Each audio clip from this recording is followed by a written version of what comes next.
Hello everybody, and thank you for sharing your time with me.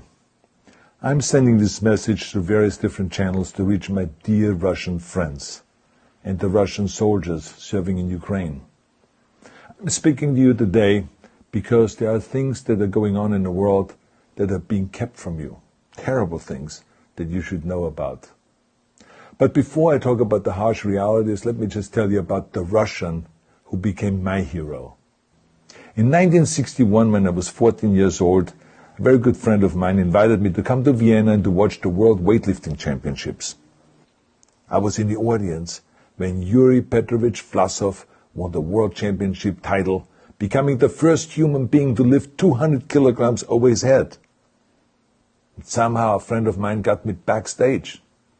All of a sudden there I was, a 14-year-old boy, standing in front of the strongest man in the world. I couldn't believe it. He reached out to shake my hand. I still had a boy's hand. He had this powerful man's hand that swallowed mine. But he was kind, and he smiled at me. I will never forget that day. Never.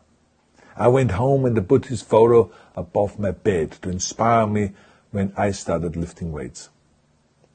My father told me to take down that picture and to find a German or an Austrian hero. He got really angry, and we argued back and forth. He didn't like Russians because of his experience in the Second World War. You see, he was injured at Leningrad, where the Nazi army that he was part of did vicious harm to the great city and to its brave people.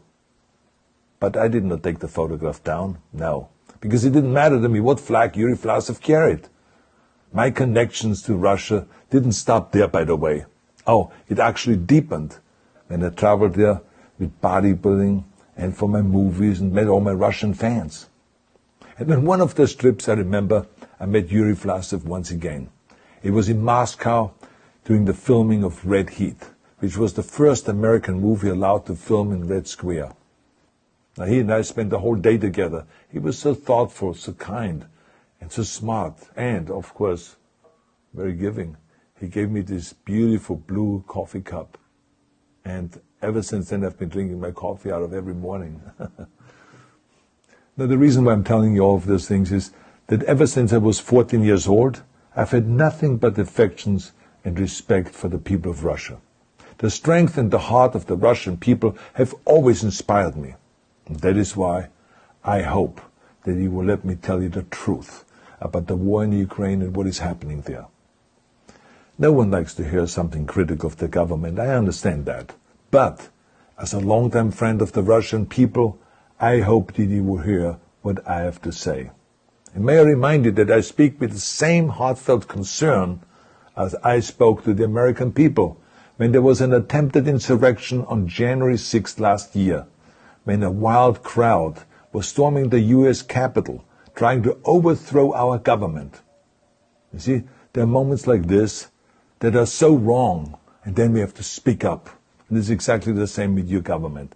I know that your government has told you that this is a war to denazify Ukraine. Denazify Ukraine? This is not true. Ukraine is a country with a Jewish president, I might add, whose father's 3 brothers were all murdered by the Nazis. You see, Ukraine did not start this war. Neither did nationalists or Nazis. Those in power in the Kremlin started this war. This is not the Russian people's war. No. As a matter of fact, let me tell you, what you should know is that 141 nations at the UN voted that Russia was the aggressor and called for it to remove its troops immediately. Only 4 countries in the entire world voted with Russia. That is a fact. See, the world has turned against Russia because of its actions in Ukraine. Whole city blocks have been flattened by Russian artillery and bombs, including a children's hospital and a maternity hospital.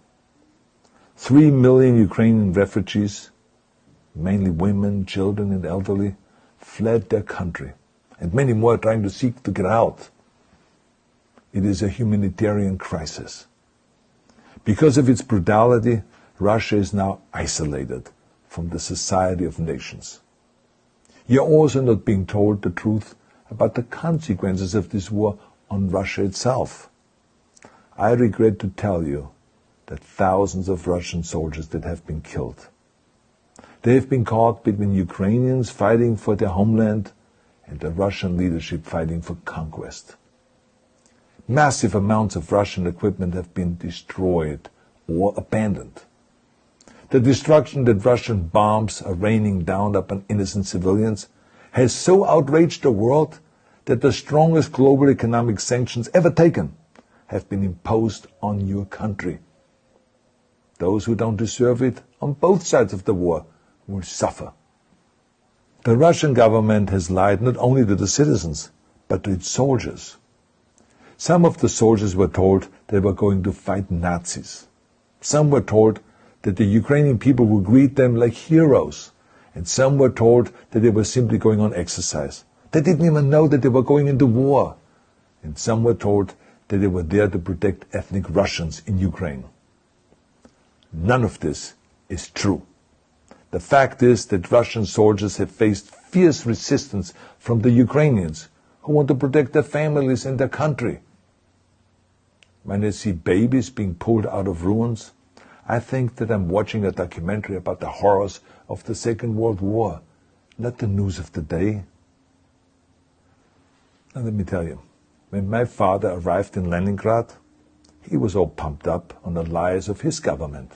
And when he left Leningrad, he was broken, physically and mentally.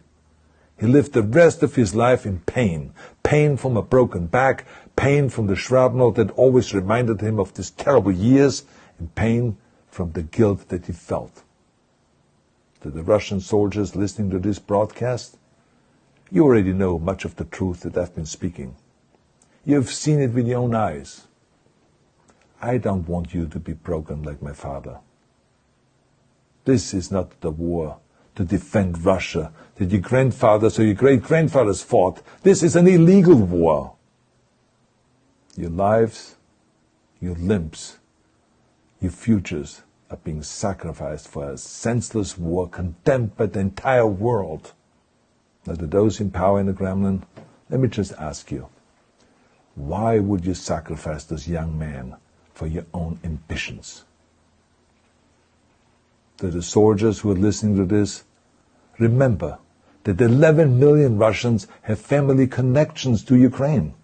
So every bullet you shoot a brother or a sister.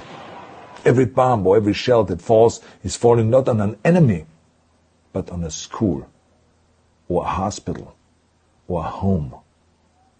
I know that the Russian people are not aware of such things are happening.